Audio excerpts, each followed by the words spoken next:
Bus ഉടമകളുടെ സംഘടനയുടെ രക്ഷാധികാരികളായ കേന്ദ്രമന്ത്രി കെ.വി. തോമസും ടി.എൻ. പ്രതാപൻ എം.എൽ.എയുമാണ് സർക്കാരുമായുള്ള ചർച്ചകൾക്ക് മുൻകൈയെടുത്തത്. ദില്ലിയിലുള്ള മുഖ്യമന്ത്രിയുമായും ഗതാഗത മന്ത്രിയുമായും ഇരുവരും ബന്ധപ്പെട്ടു. വേഗപ്പൂട്ടുകളുടെ അറ്റകുറ്റപ്പണിക്ക് സംസ്ഥാനത്ത് സംവിധാനമൊരുക്കണമെന്നതും ഫിറ്റ്നസ് റദ്ദാക്കിയ ബസ്സുകൾക്ക് പുതിയ ഫിറ്റ്നസ് സർട്ടിഫിക്കറ്റ് ലഭിക്കുന്നതിനായി നൽകേണ്ട ഫീസിനത്തിൽ ഇളവ് നൽകുന്നതും ഉൾപ്പെടെയുള്ള കാര്യങ്ങൾ പരിഗണിക്കാമെന്ന ഉറപ്പ് സർക്കാർ നൽകിയതായാണ് സൂചന. വേഗപ്പൂട്ട് സർക്കാർ നൽകണമെന്ന ബസ് ഉടമകളുടെ ആവശ്യം ഗതാഗത മന്ത്രി നിരാകരിച്ചെന്നാണ് അറിയുന്നത്. ഇക്കാര്യങ്ങൾ ബസ്സുടമ സംഘടനാ പ്രതിനിധികളെ ടി.എൻ. പ്രതാപൻ എം.എൽ.എ അറിയിച്ചു.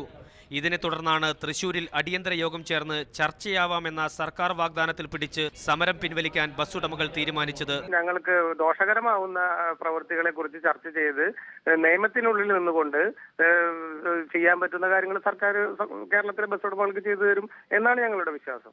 ചർച്ച വെച്ചു എന്നുള്ളത് കൊണ്ട് മോട്ടോർ വാഹന വകുപ്പ് നടത്തുന്ന പരിശോധനയുമായി ഞങ്ങൾ എതിർക്കില്ല. സർക്കാർ തലത്തിൽ ഒരു ചർച്ച വിളിച്ചിരിക്കുന്നു. അതിന്റെ അന്തസ്സത്ത ഉൾക്കൊണ്ട് മോട്ടോർ വാഹന വകുപ്പ് പോകുമെന്നാണ് ഞങ്ങൾ പ്രതീക്ഷിക്കുന്നത്. പണിമുടക്ക് കാരണം നിരവധി ആളുകളാണ് യാത്രാ സൗകര്യമില്ലാതെ വലഞ്ഞത്.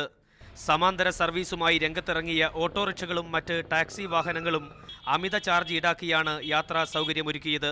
ഗ്രാമപ്രദേശങ്ങളിൽ നിന്ന് നഗരത്തിലെത്തണമെങ്കിൽ ബസ് ചാർജിന്റെ 10 ഇരട്ടിയെങ്കിലും നൽകേണ്ട ഗതികേടിലായിരുന്നു യാത്രക്കാർ. മീഡിയ 1 കൊച്ചി.